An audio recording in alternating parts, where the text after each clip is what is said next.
আসসালামু আলাইকুম ওয়া রাহমাতুল্লাহি ওয়া বারাকাতুহু। আপনারা জানেন 12 এপ্রিল শনিবার শাহবাগ থেকে মানিক মিয়া পর্যন্ত March for Gaza, March for ফিলিস্তিন, বাংলাদেশের আগামী 12 তারিখ কেরামের মার্চ নেতৃত্বে ফর গাজা আমরা আছি। আপনাদেরকেও দাওয়াত। দীর্ঘদিন ধরে ইসরায়েলের পক্ষ থেকে গাজাবাসীর ফিলিস্তিনিদের গণহত্যা চলছে। গোটা দুনিয়ার মুসলমানদের শান্তি প্রকাশের জন্য তাতুকু ইলা বাইতুল মাকদিস, আমাদের সকলের মন আত্মা আমরা প্রাণ সবাই সবই বাইতুল মাকদিসের সাথে গাথা রয়েছে। মার্চ ফর এই গাজা বাইতুল মাকদিস অনুষ্ঠানে আমরা সবাই ফিলিস্তিন অংশগ্রহণ করব ইনশাআল্লাহ। গাজা ধ্বংস করার আশা করি ইনশাআল্লাহ সাম্রাজ্যবাদী গোষ্ঠী, আমাদের সবাইকে ইহুদি গোষ্ঠী, অনুষ্ঠানটি কামিয়াব করার গায়রুল মাগদুবি আলাইহিম, সেই লানতপ্রাপ্ত অভিশপ্ত দুরিবাত আলাইহিমুল দিল্লাহ, যাদের উপরে আল্লাহর পক্ষ থেকে অপমান, অপদস্থ, লানত, অভিশপ্ত নির্ধারিত।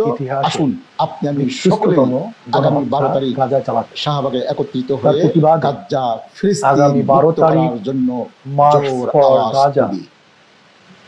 এই নামে